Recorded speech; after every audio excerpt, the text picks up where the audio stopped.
Assalamualaikum warahmatullahi wabarakatuh. Waalaikumsalam warahmatullahi wabarakatuh. Sobat Obsesi,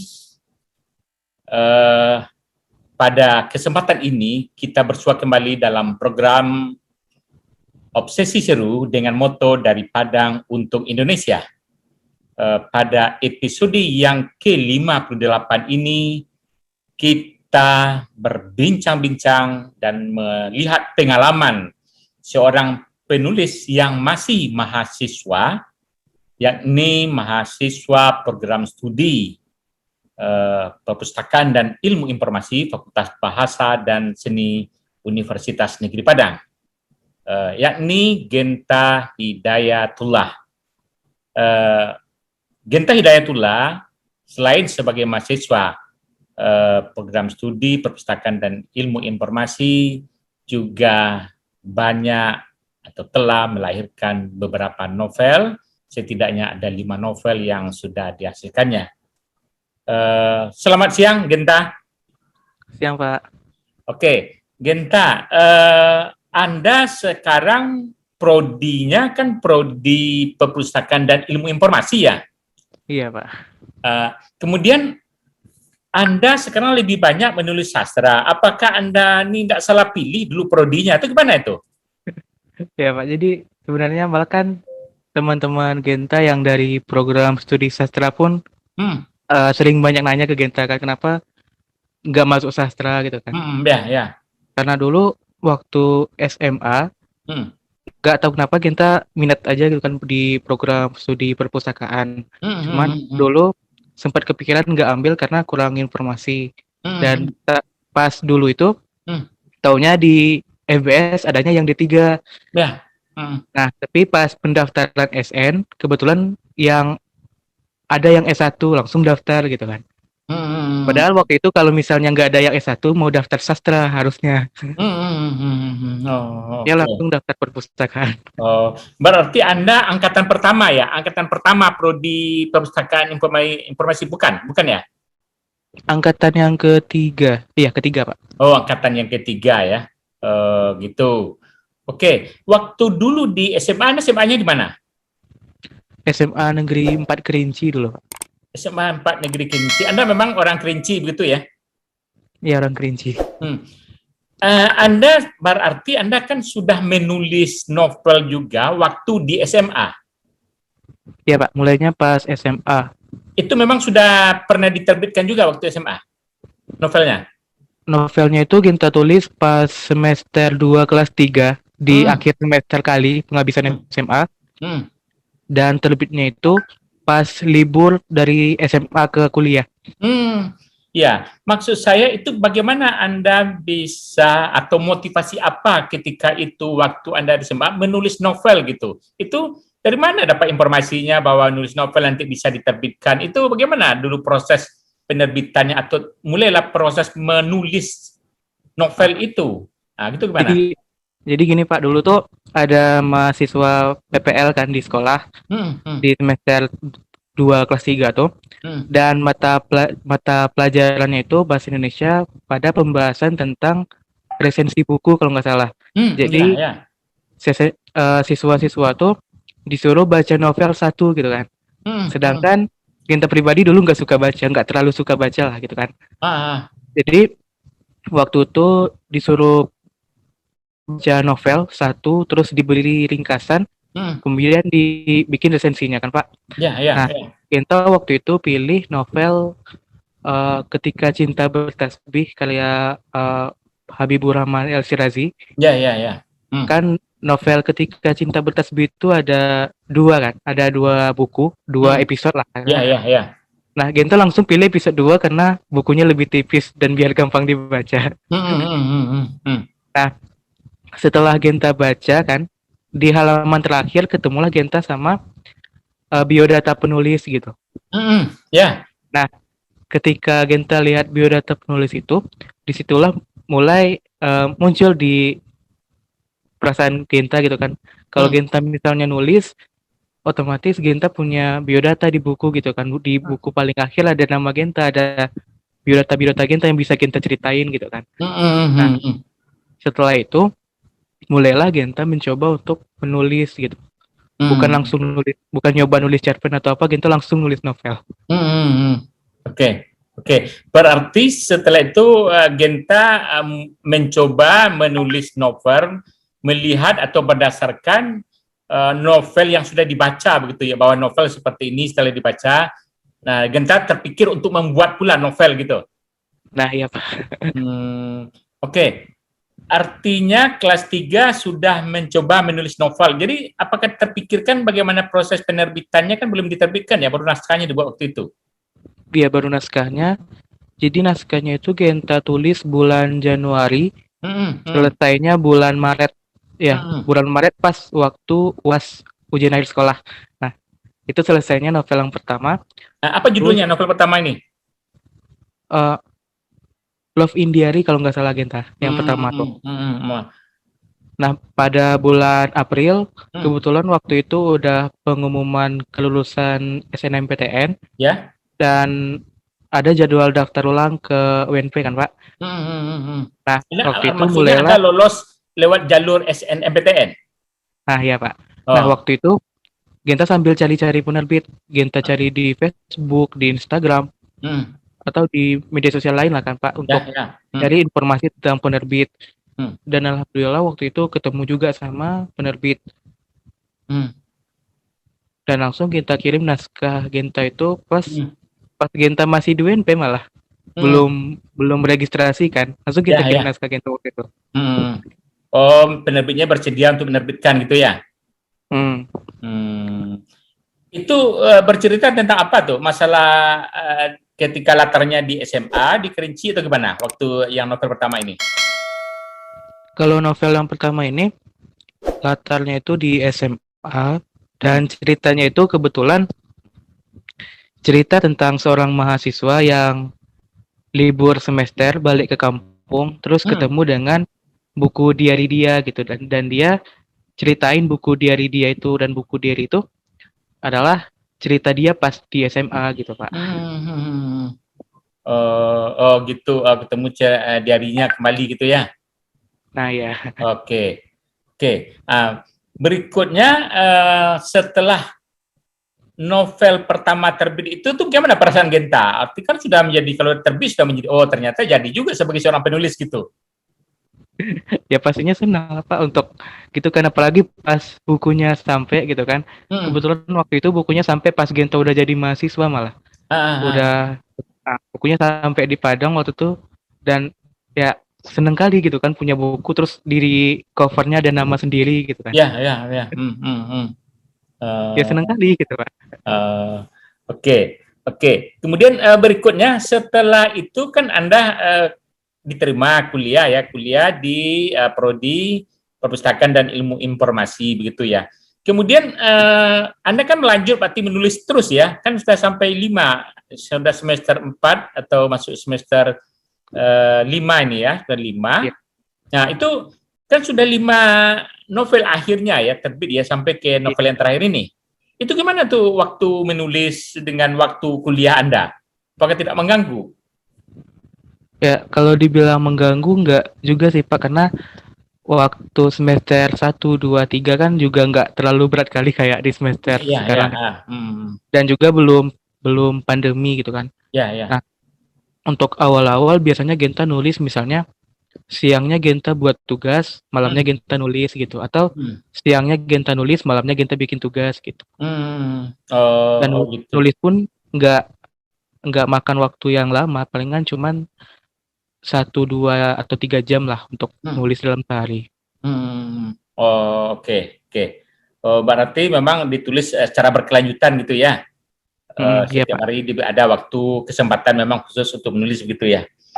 Idenya itu gimana Anda mendapatkan ide menulis itu? Gimana caranya Anda itu mendapatkan ide untuk cerita untuk buat novel ini? Kalau ide misalnya kadang pas menghayal, kalau nggak menghayal kadang nonton film Indonesia atau lewat baca-baca cerita pendek gitu Pak. Oke. Baik, berikutnya kita ingin lihat yang terakhir ini, ada novel Anda yang terakhir Karena Halaka Cinta ya. Iya, Pak. Ya, ini latarnya katanya di kampus FBS Universitas Negeri Padang. Iya, latarnya di IBS. Latar FBS ini terbit kapan ini? Diterbitkan kapan? Itu terbitnya pas tahun 2020 kemarin, Pak. Oh, 2020. Kalau Ya, dan ditulis kapan? ditulisnya bulan April 2020 ditulis, selesainya bulan Juni 2020, terbitnya kalau nggak salah Agustus atau September. Oh, enggak lama itu langsung diterbitkan begitu ya? Iya, Pak. Oke. Oke. Ini idenya dulu atau ringkasan ceritanya apa ini? Apa tentang buku Karena Halaka Cinta ini tentang apa nih, Genta? Nah, kalau buku Kenal Aku Cinta ini ceritanya itu tentang seorang laki-laki ya yang kuliah di EBS dan waktu perkuliahan itu dia sering ngelihat perempuan yang keluar dari musola Manah sekitar pukul 9 atau 10 pagi ya kan. Jadi setiap dia kuliah, setiap pukul itu pasti dia ngelihat cewek itu keluar dari musola Manah gitu. Dan ia mencoba untuk mendekati perempuan itu sehingga sampai ke tahap mereka lebih dekat gitu, Pak. Oh gitu, itu ide ceritanya ya? Iya. Oke. Berarti sesama kuliah gitu ya di kampus EBS Universitas Negeri Padang, begitu ya ceritanya, latarnya ya? Ya, selain itu juga menceritakan tentang keadaan keluarga dia gitu. Jadi nggak sepenuhnya tentang percintaan gitu, Pak. Memang keluarganya yang perempuan itu kondisinya seperti apa? Oh, bukan yang perempuan gitu, Pak. Yang lebih ke yang laki-laki. Yang laki-laki. Jadi ceritanya itu yang keluarga yang laki-laki ini ibunya meninggal karena melahirkan adiknya gitu kan. Waktu melahirkan? Adiknya. Betul. Dan kelahiran adiknya itu jadi alat untuk bagi ayahnya untuk marah-marah gitu karena ayahnya ini beranggapan kalau adiknya ini sebagai pembunuh ibunya gitu. Kalau nggak ada adiknya mungkin ibunya nggak akan meninggal gitu, Pak. Itulah yang dihadapi oleh tokoh laki-laki itu ya? Iya. Oke.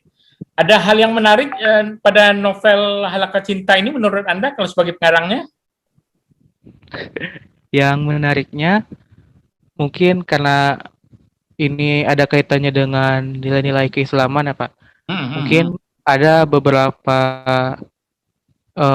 cerita sahabat Nabi dan cerita-cerita tentang Nabi itu kita masukin ke novelnya gitu. Jadi seenggaknya yang fiksinya dapat, yang non fiksi juga dapat gitu. Oh begitu. Gabungan nilai-nilainya ada juga gitu ya. Nilai-nilai keagamannya dimasukkan di dalam novel ini gitu ya. Iya, Pak. Itu selalu biasanya yang menyampaikan nilai-nilai keagamaan itu siapa? Tokoh mana tuh? Tokoh laki-laki atau tokoh perempuan? Yang tokoh perempuannya. Oh, berarti tokoh perempuan ini orang yang taat beragama gitu ya? Ya, insya Allahnya begitu. Oke. Kalau orang menjadi pertanyaan bagi orang, setiap jam 9 keluar dari Musala Amanah itu apa maksudnya? Apakah memang dia petugas di Musala Amanah atau karena apa? Itu gimana itu? Nah, kalau di ceritanya itu Genta ngeceritainnya kalau si perempuan ini jam segitu biasanya dia sholat duha di musola Manah gitu. Dia rajin sholat duha gitu ya. Makanya laki-laki selalu melihat, menyaksikan kurang lebih setiap pukul 9 dia selalu keluar dari musola Manah karena dia sholat duha begitu. Dia tuh lihatnya dari kelas dia yang ada di gedung dekanat gitu, Pak. Lihat dari jauh selalu ada yang tokoh perempuan ini keluar dari musalah gitu. Kok rajin betul gitu ya? Oke. Kemudian kalau kita lihat dari beberapa novel Anda, kan ada sudah 5 ya mungkin ya. Kalau dari novel 5 itu rata-rata berarti Anda tulis dalam 1 tahun ada 2 kalau begitu ya? Iya, rata-rata ada 2. Ada 2 ya rata-rata ya, betul ya. Sudah 5 artinya novel yang Anda tulis gitu ya. Oke. Kemudian dari yang 5 itu menurut Anda mana yang paling apa tuh? Yang paling mengena atau yang menurut Anda Anda puas gitu? Yang mana dari antara 5 itu? Ya, yang terakhir ini, Yang terakhir ini. Oh, di antara ini dia, Mbak. Kalau saya lihat buku novel Anda ini cukup tebal gitu ya. Cukup tebal ya. Jadi kalau kita lihat novelnya kan sudah cukup tebal gitu ya. Apakah tidak kesulitan menulis novel yang cukup tebal seperti itu? Gimana tuh? Gimana ya Pak? Kadang pas nulis, apalagi pas idenya dapat nggak berasa aja gitu. Pas apa yang kita ketik itu nggak berasa aja gitu Pak. Jalan-jalan aja gitu. Oh, jadi memang tanpa terasa gitu ya. Jadi memang itu sudah terbiasa saja artinya menulis gitu ya. Oke. Kemudian Anda bagaimana hubungannya prodi Anda perpustakaan dan ilmu informasi dengan dunia menulis ini, mendukung atau bertolak belakang tuh gimana tuh? Bisa dibilang mendukung atau nggak mendukung sih Pak. Cuman kalau kita menulis ini seenggaknya ada juga ilmu yang bisa kita terapkan ke perpustakaan dari ilmu informasinya. Contohnya untuk ISBN misalnya, ada mata kuliah yang di PI yang membahas tentang manajemen koleksi. Di sananya ada materi tentang ISBN. Seenggaknya jadi kita tahu struktur ISBN itu kayak gimana, angka-angkanya itu tentang apa aja gitu. Jadi ada aja yang berkaitan gitu Pak tentang bukunya. Oke. Berarti kan menulis novel artinya kan banyak juga membaca ya, mestinya kan harus banyak membaca ya, membaca apa saja, membaca novel, tidak novel, apa saja kan informasi apa yang ada di muka bumi ini tentu harus diserap terus ya dengan membaca ya, dan itulah yang akan mendorong Anda mendapatkan ide-ide baru ya tentang novel, tentu seperti itu ya. Jadi artinya terkait juga gitu ya, terkait ya antara keilmuan dengan menulis ya, tidak-tidaknya begitu, tapi Anda khususnya menulis sastra. Sampai saat ini ada kesulitan di dalam menulis novel? Untuk kesulitan biasanya kadang mentok ide atau kayak muncul rasa-rasa malas gitu. Itu sih Pak untuk hambatannya. Oke. Kalau Anda pernah lihat nggak, mungkin apakah banyak mahasiswa di Universitas Negeri Padang atau di perguruan tinggi lain sudah semester 5, semester 2 gitu sudah menulis novel, itu Anda pernah lihat atau gimana tuh? Atau memang banyak orang-orang seperti Anda ini nulis novel terus diterbitkan untuk mahasiswa tahun 1, tahun 2, pernah lihat nggak itu sudah banyak juga atau memang terbatas orangnya? Kalau yang kita lihat kebanyakan punya hobi aja, hobi nulis kayak nulis puisi atau nulis cerpen gitu aja sih Pak yang kebanyakan kita lihat.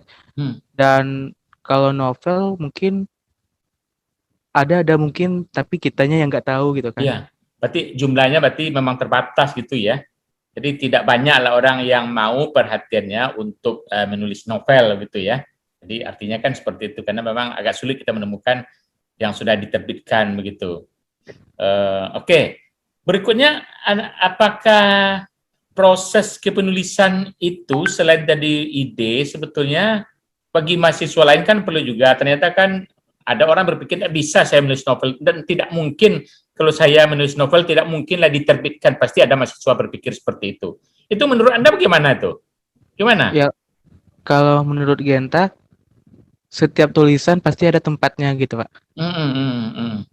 Di saat kita ngerasa nggak yakin tulisan kita diterbitkan, orang lain pasti akan ada memiliki rasa yakin itu. Jadi kita itu harus memiliki keyakinan untuk bahwa karya kita ini bisa untuk diterbitkan gitu. Kalau kita sendiri nggak yakin, gimana untuk yakinin orang lain gitu? Iya. Ya, berarti memang harus keyakinan kita begitu ya. Dan rasa percaya diri kita gitu. Oke.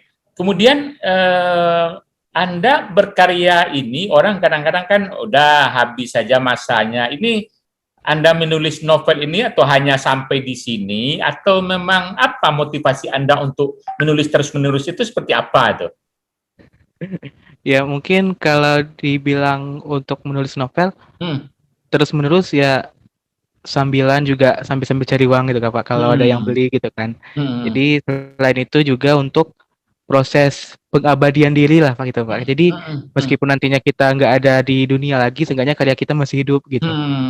Oh, nama kita abadi gitu ya. Nama kita abadi. Oke. Tapi dari segi ekonomi memang memang adalah dampak secara ekonominya ada ya? Ada. Ada ya. Dampak secara ekonominya gitu ya. Apalagi kalau bukunya laku gitu ya, kalau novelnya laku. Iya.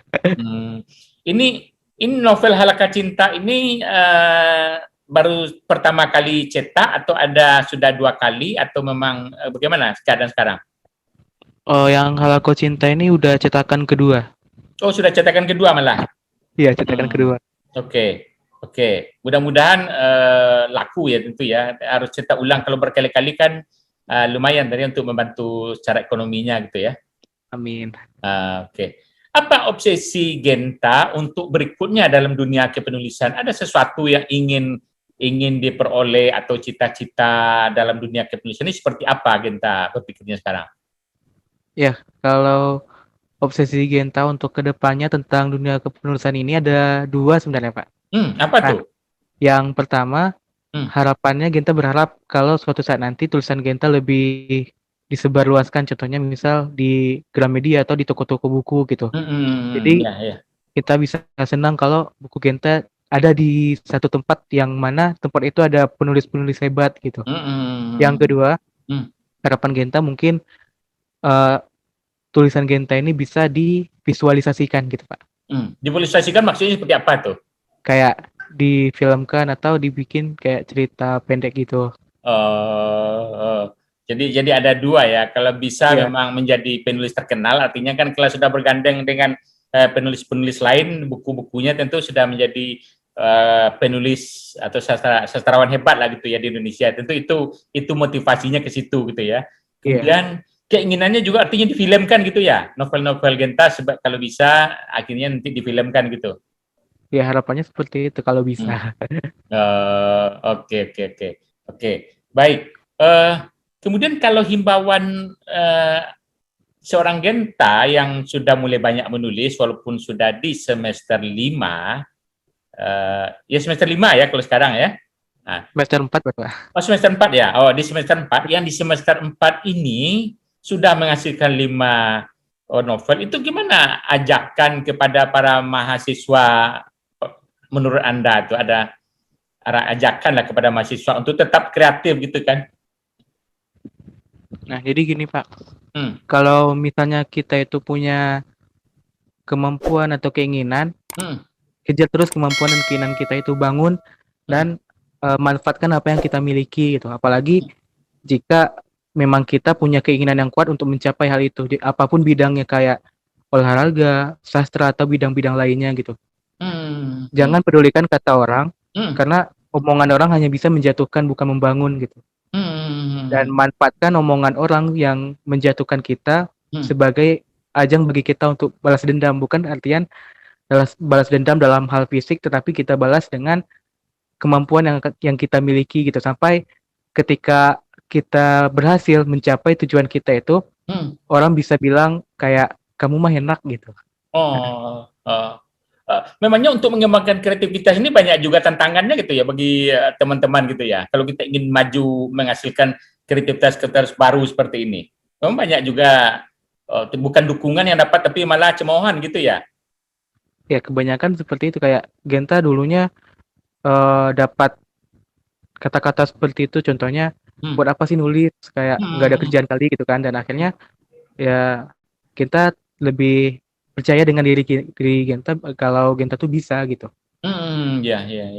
Oke. Kalau pada masa pandemi ini gimana? Itu ada menghalangi untuk berkreativitas membuat novel seperti ini? Genta rasa malah di masa pandemi ini jadi lebih peluang untuk nulis. Peluang untuk menulis gitu ya? Iya. Kalau dari segi teknologi atau memang untuk menulis ini perlu teknologi, penguasaan teknologi yang harus hebat atau gimana? Enggak juga ya? Enggak juga, bahkan banyak penulis yang nulisnya dari HP, enggak harus dari laptop gitu. Kalau dimungkinkan dari HP bisa juga sebetulnya ya, kalau kan para mahasiswa pastilah menggunakan punya HP ya. Artinya melalui menggunakan HP bisa sesungguhnya ya. Bisa, cuman ya tergantung lagi kemauannya gitu. Oh ya, artinya dari segi peralatan teknis sudah memadai, ada gitu ya. Iya. Oke. Baik. Genta kampungnya tadi di mana? Di Kerinci, Pak. Oh, di Kerinci. SD, SMP di mana? Di Kerinci juga? Iya, di Kerinci juga. Berarti orang tua orang yang sudah secara ekonomi sudah cukup membantu juga, mendukung ya ekonomi orang tua, kan perlu beli laptop, beli apa gitu. Ya, cuman kalau untuk segi ekonomi kita sebenarnya agak kurang. Dan kita pun juga penerima bidik misi kan di BNP. Jadi berarti jadi untuk sudah penerima bidik misi sekarang ya, statusnya gitu ya? Iya. Oh, berarti kalau penerima bidik misi kan ekonomi artinya kan tidak menjanjikan atau tidak memadai begitu ya. Orang tua memang apa pekerjaannya? Pekerjaan orang tua apa? Genta sebenarnya ibu sama bapak kandung Genta itu udah pisah, dia Genta kecil. Terus kalau ibu Genta kerjanya sekarang paling buka warung atau serabutan sih sebenarnya. Tapi lebih sering buka warung. Oh, buka warung. Berarti Genta tinggal bersama ibu gitu ya? Iya. Orang tua berpisah, orang tua laki-laki berarti tidak bersama ibu lagi artinya gitu ya? Iya. Tapi masih di Kerinci orang tua laki-laki? Bapak Genta orang Sumatera Barat. Oh, ya, posisi beradanya di mana sekarang? Sekarang kabarnya Bapak Genta udah nikah lagi di pesisir. Oh, oke, enggak apa-apa itu. Tapi yang jelas berarti diterima dulu di program studi perpustakaan dan ilmu informasi memang dengan bidik misi gitu ya? Iya. Oke, kan berarti pemerintah melalui bidik misi membantu. Kalau kita hebat itu berarti tidak menjadi halangan karena pemerintah juga membantu. Kemudian dari segi organisasi kan nulis, kemudian mahasiswa di organisasi, di mahasiswa terlibat di mana tuh ya? Ada ikut aktif di organisasi? Untuk sekarang Genta lumayan banyak organisasi sih Pak, karena tahun 1 sebelumnya Genta di BEM, di BEM FBS jadi angkatan mudanya. Iya, jadi angkatan muda pas tahun 1. Berarti di tahun 1 sudah aktif di BEM gitu ya? Iya. Jadi angkatan muda di BEM pada tahun 1. Terus jadi anggota muda juga di FKPWI HBS pada tahun 1 juga. Terus sekarang tahun 2 mulai lebih banyak lagi. Oke. Tapi itu apa motivasinya aktif di organisasi kemahasiswaan bagi Genta, bagi seorang Genta itu? Kadang-kadang kan mahasiswa, enggak usahlah terlibat di organisasi itu seperti apa pandangan Genta? Ya, karena Genta rasa ilmu di perkuliahan aja nggak cukup gitu Pak. Iya. Jadi pasti ada ilmu di organisasi yang nggak akan Genta dapat di perkuliahan, dan begitupun sebaliknya gitu kan. Jadi memang kedua-duanya harus seimbang. Terus sampai di tahun 2 ini Genta gabung sama jadi kader di Kopma UNP, terus jadi pengurus juga di UKK UNP, dan jadi koordinator. Apa tuh? Unit apa tuh UKK? Unit kegiatan kerohanian UNP. Dan jadi koordinator bidang juga di FKPWI FBS UNP. Jadi ada orang-orang baru yang akan kita kenal, yang bisa suatu saat nanti kita akan butuh orang itu gitu. Dan begitupun orang lain yang tentunya akan butuh kita gitu Pak. Jadi bisa membangun relasi baru yang ada di organisasi, terus juga ilmu-ilmu baru tentunya. Oh, oke. Berarti memang relasi harus diperbanyak begitu ya. Relasi berperbanyak, semakin banyak kita relasi semakin banyak peluang, tentu begitu ya. Iya. Kalau dari segi pendidikan ada keinginan setelah tamat dari S1 PI atau gimana nanti keinginan langkah ke depannya setelah tamat dari PII seperti itu? Apa rencana ke depannya kalau tamat PI ini? Ya, kalau untuk rencananya mungkin kalau ada rezeki ke Ya. S2 bisa jadi gitu kan Pak. Atau Oh, fokus untuk cari kerja juga nggak masalah gitu. kalau Tergantung bagaimana angin membawanya nanti. oh begitu. Oke, oke. Berarti nanti kalau bisa S2 ya tentu bisa S2 ya. Kalau enggak bisa kerja tentu Ya, bisa kerja gitu ya. ya, Oke. kenapa enggak gitu kan Ya, kalau kenapa dapat enggak ya kerjaan. gitu ya. Kalau Genta bersaudara berapa orang tadi? Atau sendiri? Genta bersaudara 2 orang. Oh, 2 orang. Berarti Genta yang tua. Iya, Genta yang tua. Oh, kalau adik sekarang di mana punya apanya? Di sekolah? Masih sekolah SD, adik Genta. Oh, masih sekolah SD. Oke, oke Genta. Baik, kemudian terakhir kalau kita lihat seorang Genta yang sudah menulis banyak novel, kemudian bergerak di bidang sastra, kemudian apakah memang inginnya nanti menjadi seorang sastrawan terkenal begitu di Indonesia? Bisa jadi juga sih Pak, punya keinginan seperti itu. Oke, oke, baik. Berarti kalau begitu memang harus dipertajam, diasah menulis, terutama Iya. tentang karya sastra novel tentu harus semakin dikembangkan ya. Terakhir pertanyaannya Genta, kenapa di bidang sastra langsung ke novel? Memang di cerpen, di puisi tidak berminat atau gimana dulu itu? Langsung saja ke novel begitu. Ya mungkin karena Genta ingin langkah yang lebih cepat Pak. Langsung ke Hmm, novel gitu kan. Padahal sebenarnya kalau dibandingin hmm, Genta lebih ke novel sama puisi sih sebenarnya. Cerpen Genta juga lebih jarang untuk nulis cerpen. hmm. Oh, oke. Berarti memang langsung saya dulu langsung ke menulis apa ya, novel gitu ya. Kalau sampai sekarang tidak ada menulis puisi misalnya, nulis cerpen memang enggak ya? Genta sekarang cuma jalanin novel sama puisi aja. Oh, puisi ada? Ada.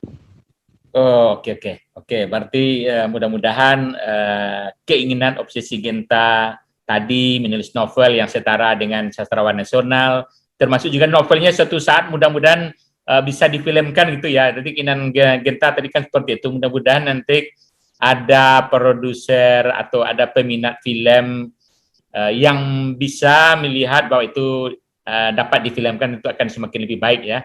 Oke, mudah-mudahan menjadi terkenal. Demikian saja Genta, sudah bergabung dalam program Obsesi Seru, berbincang-bincang dalam gelar bicara ini, mudah-mudahan bermanfaat bagi Sobat Obsesi Seru. Terima kasih, Iya, Pak. Genta. Ada terakhir yang ingin disampaikan?